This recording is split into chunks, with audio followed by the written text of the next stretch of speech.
Hey, what it do? Chill Time Crew. Hey man, listen, today we back on the grind. Took a little hiatus. I had to spread my wings, dude. I had to break my beak. I don't know, I'm just sort of taking maxing. But regardless, we're back on the channel. We have upgraded the quality around here a bit. Gotta move my mic a bit. Excuse me, edit that part out. We've upgraded the quality around the channel a little bit, so I hope you guys notice that. I hope you guys are appreciating that this is not gonna look like it's on fucking 180p. And yeah, at least I hope it comes out like that. If it comes out like that again, I might chin my fucking mom, or not my mom. And if I chin my mom, I have to chin myself. No one chins mom. No one chins mom. But anyways, the Mac is back, baby. You won't lay a glove. You won't lay a fucking finger on me, little fucking fool of a ting, Max. And listen, we gonna find out Saturday, but we gonna find out what was going on Saturday. But yeah, just to let you know the uploads are coming. Oh shit, I had some fucking. I with my mic. I don't know if y'all heard that. Might have to edit that out. But I got some fucking crafty little ideas coming up. I got some crafty fucking tier lists on the way. So stay tuned for that. First fight of the night though, we got Alessandro Costa versus Cody Durden, and I'm gonna say this right now. I think Cody Durden is gonna get fucking slimed out. Now I think he might do. Or I think he might, excuse me, I think he might have some success in the first round with mixing up the grappling. He might try and take the center of the octagon, but I think it's only a matter of time before Costa kind of just shrugs him off because he is the more physical fighter and is stronger in those situations, or not in those situations, but more so like just physically strong. Yeah, fucking idiot. Have to edit that part out. But no, I think Costa just he would kind of just strength mog him and just kind of just rub him off, and then I have a feeling like Cody is gonna be trying to like come back in on the entry and just get fucking douche, just fucking just like just however he wants. I mean, I also know Costa loves going to the body, loves those shots to the body, so I could also see maybe like a body shot TKO up against the fence. Like Durden's like he's kind of like withering against the fence, and I think. He just mixes up the targets well, Costa does, and I just see Cody Durden getting slimed out, which is really sad. I mean, he was on a losing streak, then he picked up a dub, and now he's about to get fucking slimed out by this mutant at fucking flyweight, this little blockhead. But yeah, that's my prediction for that fight. And coming up next, we got Ryan Gondry versus Zachary Reese. Now, I do think Zachary Reese does have oh shit. I think he does have quite a bit of a chance here if he just fights off the back foot. He has the ability to do that, and he has the ability to scrap when need be. But he is susceptible, kind of leaving his chin up high in the air, and he's a bit more experienced. Actually, Ryan Gondry's a bit raw. Fucking oh my god, I'm gonna have to edit the part out. He's been more of a raw prospect. This is like his third fight, maybe second fight in the UFC. I don't remember correctly, but yeah. Zachary took Michelle Pereira to a split decision, which I mean, you could say what you want about Michelle Pereira, but I mean, like that's like not like there's levels to this, all right? So I don't think like considering Ryan Gardner has not fought anyone like Michelle Pereira. Let's be real. I don't even know. I was watching the fucking tape and I don't know any of the oh no, he fucking fought what's his name? Jose Medina, the fucking Blob King. That's who yeah, both these guys have actually shared the octagon with that guy. But yeah, he fucking Blob. Like I'm sorry, he's just not good. But what was it? Oh yeah. I have to have that part out again. Shit. No we're not. Anyways, yeah, like I was saying, I think Reese can get into the scrap if need be, but he's susceptible to leaving that chin up high, and he kind of keeps his hands low, and he kind of just like walks backwards like when under pressure. So I think Ryan Gonder will and can and will take advantage of that, especially when Reese is like circling out, which he likes to do a lot, and I think that plays into Ryan Gonder's like his fight style, which he just throws these big looping shots, and I think I could see Reese just getting caught with one of those, either in the first or the second. If this does go to decision, though, I do think Zachary Reese will win that, because I mean I haven't seen too much of this guy. Well, I watched the fucking fights, but like we just haven't seen too much of Ryan, and he's been raw, but his power is fucking crazy. I'm not gonna lie, and he likes to mix up the targets to the body and up top, which I think if he can time one of those with maybe like a check left hook, I think he put Reese out cold. I think he put him out bad too, and he has like like a knack for just finding the finish, which I don't think Reese has. I think Reese actually has a tendency to overextend, which I think Ryan Gauntlet should take advantage of. So I'm thinking I'm thinking like a round two KO at the beginning of the. I think Gauntlet's gonna finish big at the end of the first, and I think he's gonna come out of the second and just put him out cold within like the first 30 seconds. That's my prediction. All right, next fight of the night, we got Fareed, the crafty man Bostrom versus debuting John Garza. Who, by the way, am I fucking crazy to say that this guy might like have his Ethan Ewing moment, which is like pretty ironic because that's who he's stepping in for. But I almost want to pick him, but I'm not going to because I mean, free Bostrom, say what you want, but I mean, this is like the crafty man of the fucking. Like, if there was like, I guess if I were to, if I were to put this in like, let me see, if I guess Alex Pereira or something like just anyone of like that mold, I guess, like just like Carlos Pradas, like the fucking salty Splatoon, fucking I don't even know the CEO. Fareed Bostrom is like the fucking Weenie Hut Jr. fucking like he just crafty man decisions his way every fucking fight, no matter who he's fighting. Even if he's fighting the debuting John Garza, who I've only seen like two fights of. I had to fucking scour the earth for his two fucking fights. That so I really like I kind of want to pick John Garza, but I mean he's 15-0 for a reason, so you know. But I do think there's a path of like for victory for John Garza because I mean he has limited tape. I mean I could barely fucking find anything on him.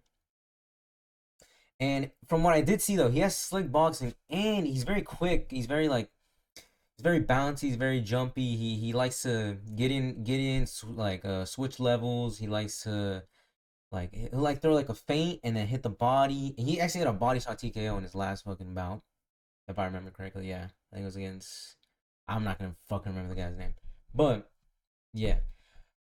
Other than that, though, I think Fareed Bashar will just use his superior technique and just kind of just frame off like in any of those exchanges. I could see John Garza winning a round, maybe like the second, but I think Fareed Bashar's gonna have a crafty fucking 30-27 fucking decision victory, unanimous decision. That's what I'm thinking. Yeah. He's gonna just craft it up here on this card.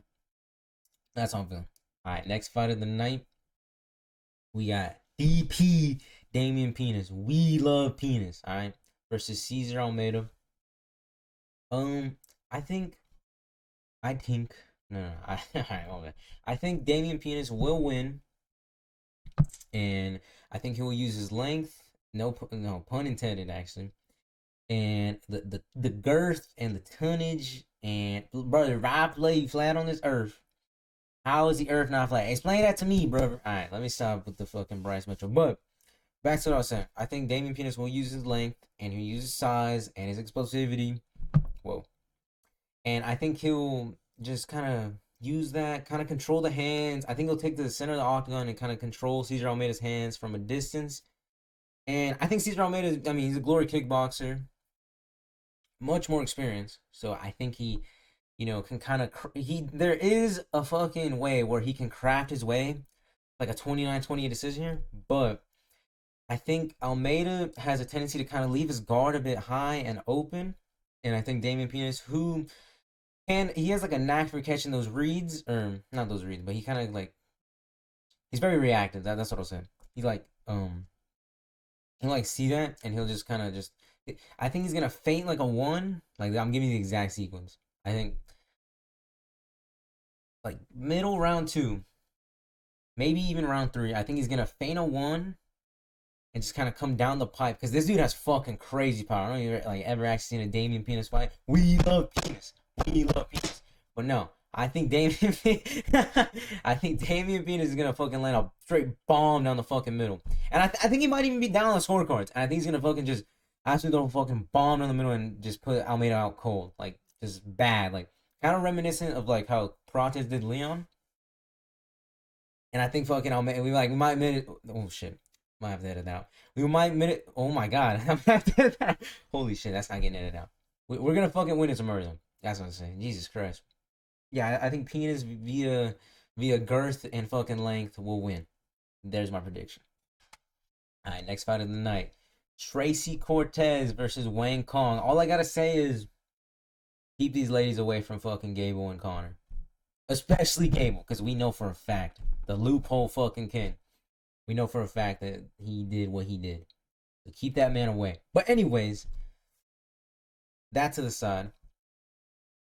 I think Tracy Cortez has a path for victory here.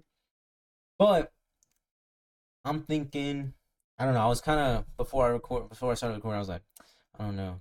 I'm very torn on this fight. I could see Tracy Cortez kind of just smudging her way to a victory, because I mean her only losses are to like some of the best women in this division, like Rose and I forgot the other girl's name. Damn, we don't watch women's fucking flyweight, but yeah, no, I mean she's only lost to the best of her division, and Wang Kong is raw. That sounds kind of crazy. Uh, she's very raw, but she does have power in the hands, and I think Tracy Cortez, her offensive like boxing is not bad.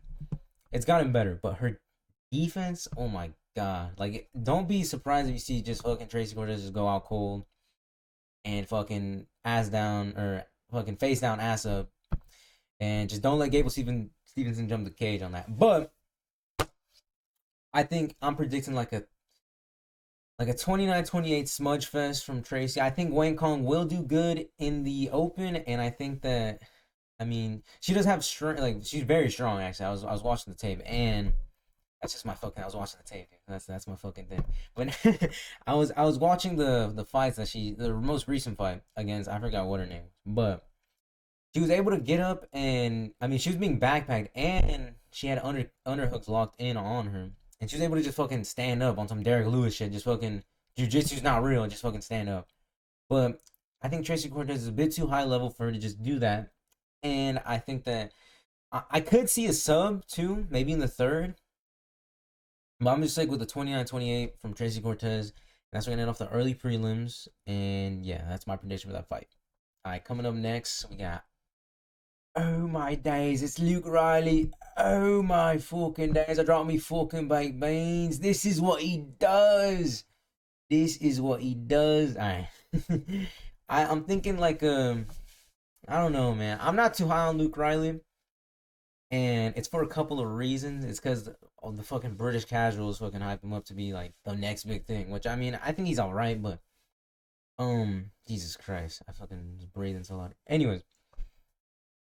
I think that this is a bad matchup for someone like Kai Kamaka, who is durable, and that, whoa, shit, we don't want to see you, buddy. I think will fucking draw it out to a decision, because I don't see Luke Riley really finishing him. But what I'm trying to say is, I think Luke Riley will struggle against a fighter that can like kind of time the shots, because he loves to overextend on his right overhand. Like, that is the shot that he just loves overextending, and I think there's an opportunity for him to get caught with that, or on a counter, like it's kind of just slip, uppercut, jab, roll. You know, like don't get in there with fucking prime con. This guy's fucking out cold. But I just don't see Kai Kamaka as a guy that can just kind of slip and kind of just roll around that. He's kind of a blockhead, and he doesn't really keep his fucking head off the center line either. So I think he might actually be able to get caught. Now I fucking like think about it, but he is very durable, so that's why I'm not gonna pick. I'm gonna ease off a fucking KO, but don't be surprised if it does happen. Actually, no, I'm gonna switch to KO. I can see this guy getting fucking cold in a second, bro. Honestly, because Luke Riley, well, he doesn't have like the craziest power. He does throw a lot of like power shots, and I could just fucking see Kai Kamaka just crumbling after like one of those big, oh yeah, big fucking it's the big fucking Lucas Tracy fucking overhand from Luke Riley. Just fucking all the fucking Mango Lassie specials that he could have ever wanted.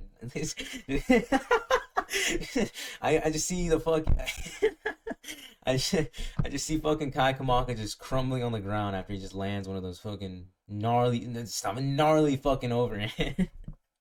Because this guy never moves his fucking head, and he's also fucking chinny to the body as well. I saw him fucking get dropped in his last fight against I actually forgot his name. But he did get dropped to the body, I think twice in the same round. Now I think about it, but yeah, I'm gonna go Luke Riley. fucking landed a big fucking gnarly overhand in the second round. He's gonna fucking put Kamaka's lights out. And yeah, man, I that's my prediction for this fucking fight. All right, for this next fight. Oh, I don't know why I started like that. For the next fight, then, Cody Garbrandt versus Adrian Yanez. Now, I know what you may be thinking. I know you're like, Cody's about to get fucking chinned. And I'm a bit worried about that. But I think that narrative's a bit outplayed. Because when's the fucking last time this guy got knocked out cold? Kai Kara France. Yeah, 2022. If I remember, yeah. Or 2023. A long fucking time ago, though. Alright? And I think defensively, Cody is very sound. And he always has been. And I think that's one of the things that hasn't really, like, fell off. Like, yeah, you could say Cody is kind of washed. But I think defensively, his head movement and his footwork is still there. Not to the level it was. Dude, 2016, man. Fucking Cody Garbrandt. Those 25 minutes, man. It's fucking casuals, dude. Fuck, dude. Anyways, I do think, though, that Adrian Yanez is a bit fucking susceptible to fucking eating shots at, like, while, like, blitzing and off the exit of fucking exchanges. And I think Cody's just a little too slick, man. I think he's gonna fucking bob and weave, Marty Lewis Max at range of it. And I really kind of, I don't know, man. Like, I've never been too high on Cody, but this fucking narrative that he just gets chinned, like, I see why that's a thing, but I mean, come on, like, it's been like 4 years since he actually got fucking touched.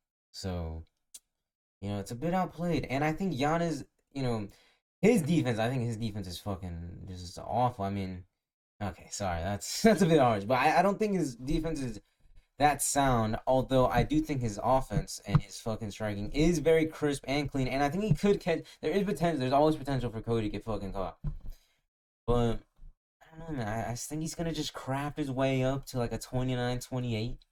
He might even catch Giannis coming off with a little fucking, yeah, a little fucking, a little fucking hook, a little mango lassi special coming off the fucking, coming off the fucking exchange. And yeah, but I'm sticking with the 29-28. I think Cody will outlast. I think he has the footwork and the fucking head movement to kind of weather any storm that Giannis will bring. And I think Giannis will have to respect the fucking accuracy coming back at his way off those. I think he's gonna make him like think twice about fucking chasing the finish. Like, I think in the third there'll be a moment where like, oh my gosh, Cody's about to fucking like blow it, and then he'll kind of just scurry away. He might get dropped once or twice in this fight. Honestly, I'm really fucking thinking that now I think about it. Jesus Christ, I'm really fucking like tossing between this one, but I'm just gonna stick with 29-28, and I'm gonna hope that the fucking people forget, man. Fucking Cody Garbrandt, dude. I mean, to the 25 minutes, he was the fucking bantamweight goat, dude. So yeah, I'm sticking with 29-28, and yeah, that's my prediction. Oh, coming up next, we got this fucking terrorist of the sport. Get him out of here. But there's a reason why. Oh, actually, I don't know why this guy's a fucking minus 4,000 favorite, actually.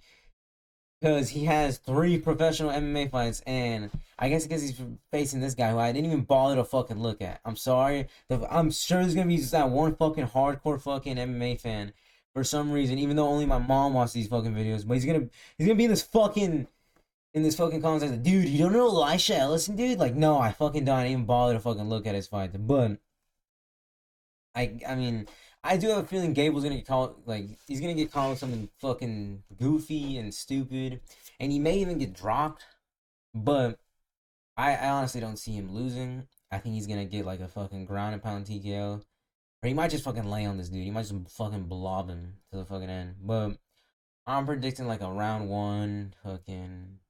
Actually, no. I think he's gonna try and shoot early. He's gonna get sprawled, and then I think they'll get back up on the feet. And I think he'll just catch him big, maybe in like the third, honestly, because I'm not high on Gable Stevenson at all, dude. Like, his defense is zero, not there, none. He like has Patty Pimblett fucking defense, but I don't know if he has the fucking chin. I mean, his chin hasn't been tested. That's it. The kid. I mean, the kid doesn't fucking move his head. I mean, nah, he just doesn't move his fucking head. His fucking hands are low. I don't know who he thinks he is, but yeah. I think he's gonna call something goofy, and I think it'll be reminiscent of Bot Nickel, And I think people will just scream fraud, which rightfully so. This guy shouldn't be in the fucking sport that I watch. But yeah, yeah, man. I'm thinking like a round fucking 3 ground and pound finish from Gable Stevenson. Maybe round 2. But yeah, that's kind of what I'm crafting up here, right? Coming up next, we got my fucking Bobby Knuckles, mate. Yeah, popping up 1-2, bloody jab, mate. Yeah, he's making his fucking light heavyweight debut. We are making our light heavyweight debut. Yeah, this is a bit of an interesting fight because Robert Whitaker has always been a bit of a fucking little bit of a fucking short, sweet pea spout in the middleweight division, and he's moving up to a bigger division. So we'll see how he fares in this new division. I actually kind of like this move for him, believe it or not.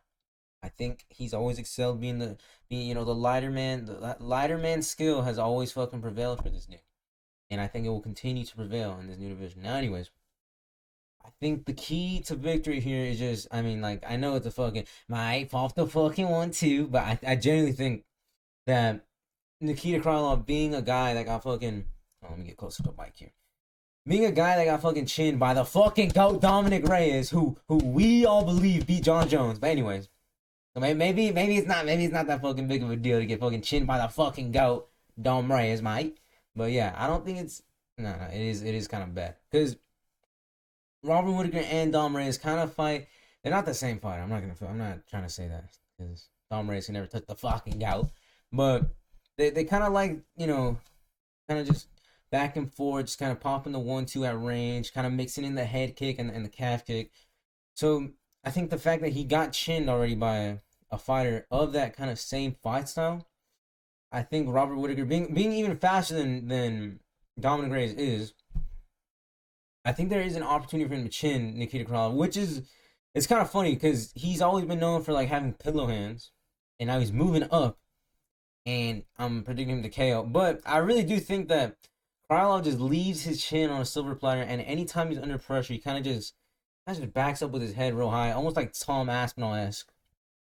And I think it could cause some trouble, but I think Nikita Krylov can also cause trouble for Rob Whitaker. Just kind of making it a scrap. Maybe, mixing in the takedowns, like changing levels, but I don't know. I'm not really feeling that. And I think the fucking goat, mate. Robert Whitaker, Bobby Knuckles, mate.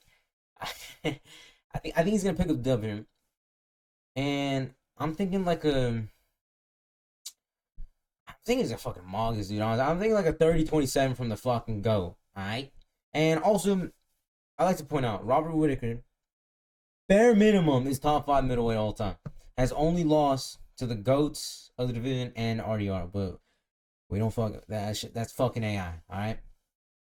So yeah, I think for that reason, I think Robert Whitaker's gonna be able to come in on the blitz, fucking bob and weave, gonna fucking catch him with a 1-2 string bean special down the fucking pipe, and he's gonna put this dude's fucking lights out, or he's gonna fuck his face up, which Robert Whitaker does do. So I think Nikita Krylov might look like a different fucking man by the end of this fight in a 30-27 decision victory. Yeah, that's how I'm feeling. That's how I'm feeling. Yeah. Kicking off the main card, we got Queen String Bean Special Green versus Terrence McKinney. Dude, honestly, this is gonna fuck up so many parlays. I mean, Terrence McKinney always fucking does that. But I'm picking up. I've seen a lot of people fucking. I think I saw Bedtime. I saw Hopero, and I think I saw fucking Lucas all pick Queen fucking Green here. And I kind of get it. He's in a bit of a fucking renaissance. He's in his second prime kind of. He's entering his fucking ego arc. Oh my gosh, I didn't even realize he fought this one. I knew King Green fucking fought a lot. Fucking Bobby Knuckles. Nah, you're not fucking Bobby Knuckles. But anyways, Jesus Christ. Anyways, fucking got sidetracked there. I think Bobby Green kind of gets his like all the time. He kind of gets it. He's got to answer his fucking flow style on some UFC 6 shit. You know what I mean? He's got to kind of pile on the punches. And Terrence McKinney, he's not ever fucking looking to do that. I think he's looking to fucking get him out there quick. And I think he will. I mean, King Green kind of has to like, oh man, I keep fucking calling King Green because I'm fucking reading this. I'm fucking exiting out of that, so I'm calling that shit. God fucking damn. Fucking Bobby Green he's at his best whenever he can kind of catch a read on his opponent. And I mean, you kind of can't catch a read on a guy that fucking is either fucking out in a minute or fucking has you out in a minute. So I think just for that reason alone, I'm thinking Terrence McKinney off just a round one KO. I know that's not like the most fucking analytical fucking thing. I can't actually sit here and fucking tell you why I think Terrence McKinney will survive or will fucking not survive the first round. Like genuinely, like I could flip a fucking coin and I would still be wrong. Like you know what I mean? Like so. You know, I'm just gonna pick with my gut here. I'm thinking Terrence McKinney's gonna fucking knock this guy out cold. All right, fuck you, Queen Green. Yeah. That's how I'm feeling. Yeah. That's the one. That's the one. That's the one. All right, next fight of the night. Oh my days, Lona Kavanaugh. He's done it again versus Brandon Chinny Man Royval. Nah, I'm just kidding. But I think I'm feeling like, dude, I'm feeling like Royval's gonna get his little fucking lick back here, man. Like he's on a little fucking little 2L streak. I mean, it's not. I mean, it's against the fucking goat Joshua Van, and it's against fucking Manel Kopp, who would lose to Joshua Van, by the way, just for anyone wondering. Hey, bitch ass Manel Kopp, you can find out. But I think, yeah, no, those are not bad losses at all. So I mean, this is kind of like this is a real big test for Loner Kavanaugh. I know he beat Brandon Moreno, but you could argue that he's washed. But regardless, I think that Royval's gonna fucking spam his little fucking jabs at range, and I think that'll throw off the timing of Loner Kavanaugh, who is the more technical, crisp, and faster striker. But I think it'll just kind of throw him off a bit. And Royval's been in more. I guess he's gone the distance more, and I don't really know if Loner Kavanaugh has power to put Royval out like that. So I think Royval's gonna start off the fight early with volume and continue that because we've seen him do that against Van, Pantoja. Let me think. Let me think. Who else? Moreno. He got chinned by fucking Cobb, but and who else? There's another one. I can't fucking think right now. But yeah, we've seen him go to distance multiple times in 5 and 3-round fights, and we see him do well in those fights. So yeah, man, I think Loner Kavanaugh, he's been the distance like twice. Yeah, he had a 5-round fight against Moreno, and then he went distance. He's gone the distance on fucking regional scene. But regardless, I just think that Royval's experience will get him the W here. I'm thinking like a 29-28. I don't think Kavanaugh's gonna chin. I don't think anyone's getting really fucking knocked out here. I don't think they got power like that, and it's flyweight, so there's that. But I think Royval can just kind of just make it a scrap, make Kavanaugh just fucking throw off his timing and just spam jabs like this fucking UFC 5, fucking just spamming the fucking Y button. And yeah, that's how I'm feeling for this fight. That's my prediction. All right, coming up next, we got Mario the Redeemed. Oh, actually, hold on, let me click on this one. We got Mario the Redeemed Batista. We have forgiven you for your sins that you committed against the fucking GOAT Aldo. Going against Sandhagen, man. Dude, I don't know, man. I got a feeling, you know. Going against fucking Corey Nerdhagen here. And I think this fight will be won on whoever can either keep or / close the distance, being Corey trying to keep the distance and keep him at bay with his strikes. I mean, he's very good at intercepting people that are trying to catch him on the blitz. And I think Batista has to kind of keep his head off the center line, kind of mixing the strikes with the takedown and the clinch, where it kind of change levels, which I think he's very good at, and he's proven that his chin is fucking granite. So for that reason, I do think that there is a path here for Batista to win, and I think if he could just grapple him against the fence, which I know Corey is good against the fence, but I think is like I don't know, he's just kind of lanky, and I know like.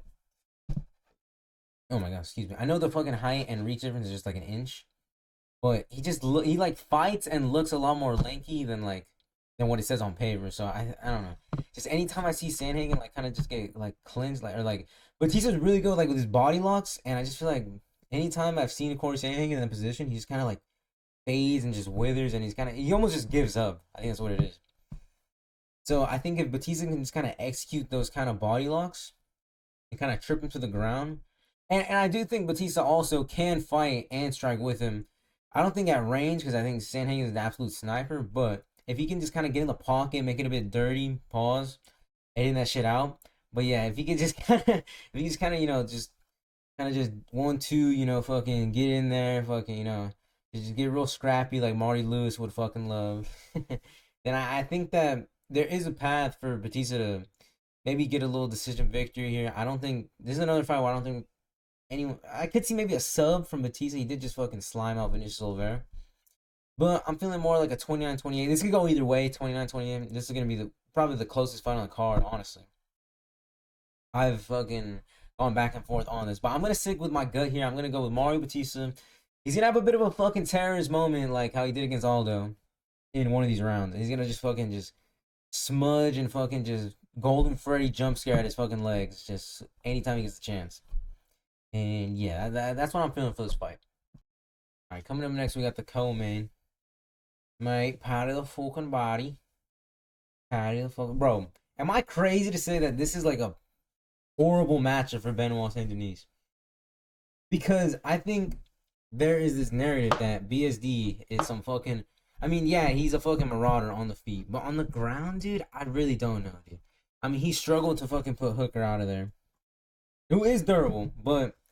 I mean, Hooker really just doesn't have like a ground game defensively, if I'm being honest. Like, you kind of just sit on him, he just kind of accepts that he's there.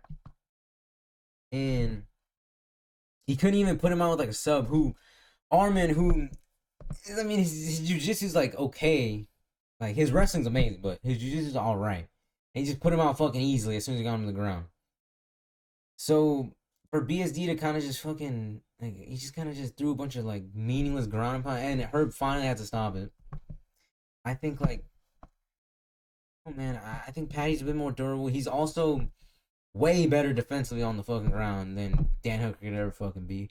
You little fucking knob, Dan Hooker. He fucking couldn't wrestle a fucking rapist of his mom. Oh my gosh, I can't believe he said that. Anyways, Jesus fucking Christ. I have to edit that part out. No, I'm not. Anyways, I do think that there is a path to victory here for Patty. Because Benoit's best on the feet whenever he's mixing in the takedowns and that threat. I think Patty's gonna fucking... He wants him to take him down. He would have loved if Justin took him down, but Justin would never do that because why? What the fuck would he do that? And I think Benoit, if Patty just kind of frames off, and I think Patty will win this fight at range if he has to, because I think he's a superior kickboxer at range. I think in the clinch, Patty will have problems against BSD, but my fucking Scouses don't get knocked out a lot. Do you know what I fucking mean? Like, and I really do think that's true.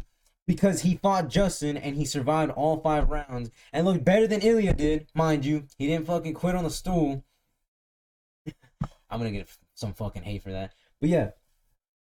He didn't fucking quit, alright? And he hung in there against Justin, who you just saw is in his fucking prime, apparently. So yeah.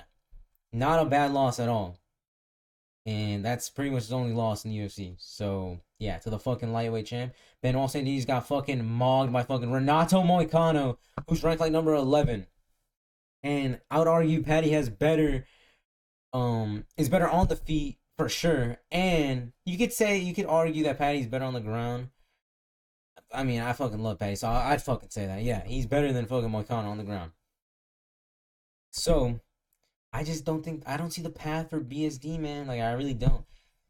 So, and also, even if Patty, for some reason, didn't want him to take him down, his takedowns are so telegraphed. He just fucking run. He doesn't, he like fucking, it's like, anytime BSD shoots a takedown, it's like he's fucking in molasses, dude. Like, I don't, like, he's like stuck in the mud, dude. Like, I don't know. It's just, I don't see a path for BSD here. He is a dangerous striker, but I think Patty's just stylistically bad. He can't fight with him inside because Patty Scouses don't get knocked out a lot. And I think Patty's superior at range. And if it gets to the ground, Patty will sub him. So I'm thinking a Patty. I think he's gonna fucking get taken down. I think he'll fucking switch it to an arm triangle just fucking immediately. And I think he's subbing him in the second. That's my prediction for this fight. And now, last but not least, the main event. Hey, listen, buddy. Hey, listen, buddy. You're not gonna lay a fucking glove on me, little fucking tick. Hey, man, look. I'm not gonna overthink this, bro. Max Holloway gets smudged by a fucking grappler in Charles Oliveira, who is looking like he's entering a second prom. And now all of a sudden Connor's supposed to fucking ragdoll this guy? Like, are we fucking serious, dude? Have we not forgotten that Connor hasn't won since before COVID was a fucking thing? Like, I like Connor and all, but dude, this is like the narrative that Holloway is just fucking washed, and for some reason Connor isn't. Like, it's just fucking beats me. I don't fucking know. But besides all that, I honestly think that so long as this fight leaves the first round, which I think it will, I do think Max will get dropped in the first though. And I know that's going against what I just said. I do think that his age is like, I know he's only 34, but his like age in the octagon is up there. I mean, he's had what 36 fights in his fucking career. That is a lot, and he has been getting touched recently, and it has shown. He got KO'd just like 3 fights ago by Alien, but still. Anyways, his chin has deteriorated a little bit, and I think Connor at 170, I think he has a chance to drop Max, but I don't think he's gonna finish him. I think Max will be able to get up, and I think he'll be able to weather the storm from McGregor. I think y'all might be able to hear my cat. Hey, I'm gonna edit that shit out. Hey, shut the fuck up. Anyways, shit. Yo, animal abuse. I'm on my fucking Hasanabi shit. Holy fuck. Alright, anyways. What is it? Oh yeah. I think Max Holloway will be able to weather the storm, and I think he'll just out volume McGregor. And I think as the fight goes on, you may even see Holloway TKO him, like maybe in like the later rounds. But I'm sticking with like a dang. Now I kind of want to switch. I might switch to like a fourth round like KO by Max. That's kind of what I'm feeling. Like someone up against the fence. You know what I mean? Or maybe he might even go for the fucking point down. He may give Connor a little last. Stand your fucking base, you little fucking tick. You know? You might give him a little last fucking Hail Mary. But I really just don't see how Connor wins this unless like this sounds like some fucking glaze for all, but bro, the only way McGregor wins is if he just fucking flukes some shit within like the first couple minutes. That's the only way. And I think he's gonna come out looking good, but I think it's only gonna be downhill from there. That's my prediction. Anyways, I appreciate y'all if you've made it to the end of the video. Like I said in the beginning, more uploads will be on the way. I stayed up till 5 a.m. to fucking finish this shit. So y'all better fucking sub. Y'all better throw some fucking likes. And y'all better fucking share this, alright? I love you all. Goodbye.